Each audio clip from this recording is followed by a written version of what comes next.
कराची तबाह हो इस्लामाबाद गया। पे कब्जा हो गया, जनरल आसिम मुनीर को गिरफ्तार कर लिया गया और कराची जो है उस पर कब्जा हो गया। यानी को अजब मंजर था। तो ये इससे आपको अंदाजा होता है कि वो किस माइंडसेट में ऑपरेट कर रहे थे। ये कोई एक दिन का माइंडसेट नहीं था उनका, ये एक माइंडसेट था जो उस दिन सामने आ रहा था। तो बहरहाल देवर इन फॉर अ सरप्राइज। और उसके बाद पाकिस्तान का जी बिल्कुल क्लियर एक स्ट्रेटजी है कि जो अब हमारे पे हमला करेगा, हमारी टेरिटोरियल इंटेग्रिटी सॉवरेनिटी को वायलेट करेगा, पाकिस्तान के सिटीजन को शहीद करेगा, वे विल रिस्पॉन्ड। क्योंकि हमने साउथ एशिया में बैलेंस को उसी जगह पे रखना है जहाँ पे ये है। और पाकिस्तान ने 10 मई को अल्हम्दुलिल्लाह रिस्पॉन्ड किया और उनके air bases, air defence systems, missile systems को बहुत शदीद नुकसान पहुँचाया।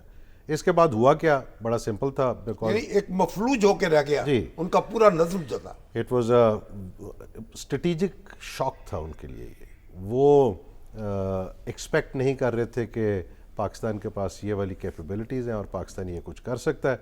ना सिर्फ वो शॉक में गए, उनके दोस्त भी जो वेस्ट वाले हैं वो भी देवर ऑल्सो सरप्राइज्ड। और अब उनको आना था क्योंकि भारत अब बहुत मुश्किल में था। तो नेक्स्ट राउंड इससे बहुत ही ज़्यादा ख़तरनाक होता, तो इसलिए वो आए, उन्होंने भारत को ब्रीदर दिया, भारत उनके पास गया, भारत ने उनके साथ रिक्वेस्ट की। और वो बहुत एविडेंट है जब उनके 2 मिलिट्री स्पोक्स पर्सन बोले कि we are willing to de-escalate, अगर पाकिस्तान डी एस्केलेट कर दे। बात वहाँ पे क्लियर हो गई सोफिया थी। कुरैशी जो थी। जी, it was very clear that Indian responses, Indian military बहुत मुश्किल में। तो अब मोदी साहब जो कहते रहें सो कहते रहें, बिकॉज वो एक पूरी आइडियोलॉजी अब ख़तरे में पड़ गई है। मोदी साहब का पॉलिटिकल फ्यूचर ख़तरे में है। लेकिन एक बात मैं ज़रूर कहूँगा शामी साहब कि हमें अपने दुश्मन को कभी हल्का फिर भी नहीं लेना। और मोदी साहब जैसे लोग जब तक वहाँ पे मौजूद हैं, ये हमें बिल्कुल ख्याल रखना चाहिए कि वो किसी न किसी तरीके से पाकिस्तान को नुकसान पहुँचाने की कोशिश करते रहेंगे। वो बलूचिस्तान से करें, वो किसी और तरीके से करें, इनडायरेक्ट तरीके से करें, वो ये काम अपना करते रहेंगे।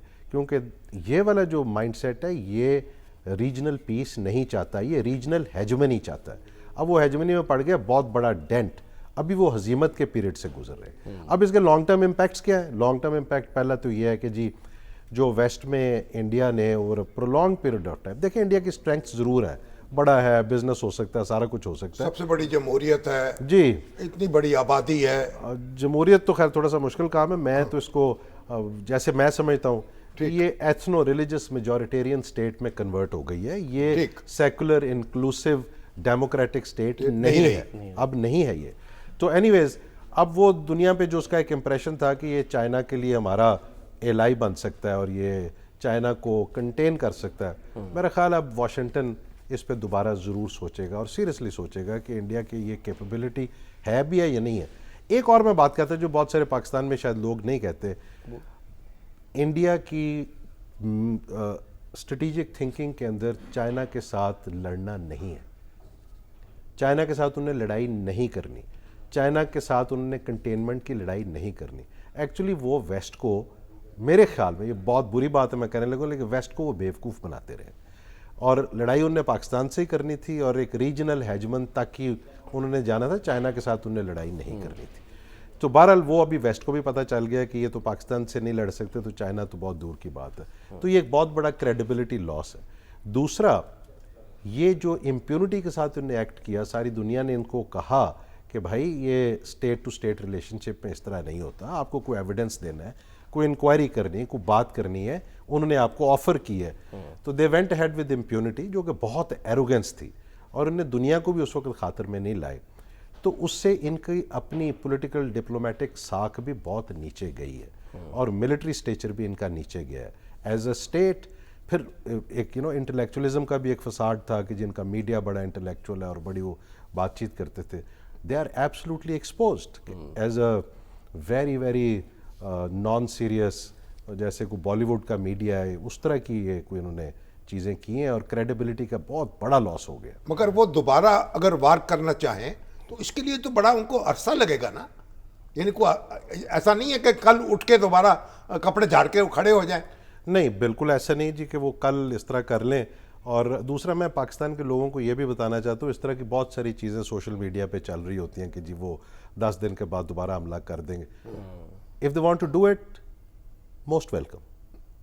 मोदी साहब एंड हिज यानी क्रोनीज, बड़े बड़े दानिश्वर ये कह रहे हैं। अब वो जी इस तरह नहीं होता। It असल doesn't में happen जो this कल way. जो तकरीर की और जो कौम से खिताब किया, सो कॉल्ड खिताब, उसमें उन्होंने 3 वो कहा ना कि हमने उसूल तय कर दिए हैं। एक ये कि जी अब कुछ हुआ तो हम घुसकर मारेंगे, यानी वही आपकी बात की न्यू नॉर्मल, वो उनके मुताबिक उन्होंने तय कर दिया। फिर ये कि जी न्यूक्लियर की हम धमकी में नहीं आएंगे, और तीसरा उन्होंने कहा कि हम दहशतगर्दी और दहशतगर्द के सरदारों को, यानी कि जो उनके नज़र में, उनको हम अलग करके नहीं देखेंगे। तो फिर वही बात कि अब फेस सेविंग में जो शामी साहब भी कह रहे हैं, कहाँ तक जा सकता है, क्या कर सकता है खिफत मिटाने के लिए? लेकिन जी ये स्पीच जो है, मैं तो इसको बहुत ज़्यादा उस तरह से नहीं रिगार्ड करता कि जी वो it was a speech of a man who is lost it, हारे हुए और वज़ीर आज़म। एक हारे हुए आदमी की स्पीच थी। लेकिन ये कहने के बाद ये मैं ज़रूर कहूँगा कि हमें अपनी तैयारी बहरहाल मुकम्मल रखनी है। We can not trust our enemy any ways, और ख़ास तौर पे इस दुश्मन पे तो बिल्कुल ट्रस्ट नहीं किया जा सकता। हमें अपनी तैयारी रखनी है, लेकिन मिलिटरीली ये कैपेबिलिटी नहीं है कि वो कोई 10 दिन में 15 दिन में दोबारा उठ के आ जाएंगे। इट विल टेक टाइम, इस पे वक्त लगेगा। हमें अपनी तैयारी रखनी है, हमें अभी उन जो पे नजर बिल्डअप रखनी था है। वो बरसों में हुआ था ना? जी बरसों में हुआ था जी। देखिए, अगर आपको याद हो 2019 के बाद उन्होंने कहा कि अब हमने राफेल ले लिए। उस वक्त कहा अगर हमारे पास होते राफेल तो हम ये कर देते, वो कर देते।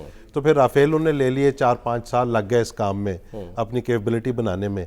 अब उनको ये मालूम नहीं था कि यहाँ पे भी जो लोग बैठे हैं वो बड़े प्रोफेशनल हैं और वो बड़ी मेहनत से अपना काम करते हैं। उन्होंने उसकी काउंटर कैपेबिलिटी ऑलरेडी तैयार करनी शुरू कर दी थी, और वो काउंटर कैपेबिलिटी हमने 6-7 को भी और उसके बाद भी और 10 को तो बिल्कुल एक्सप्लिसिटली वो कैपेबिलिटी उनको दिखा दी।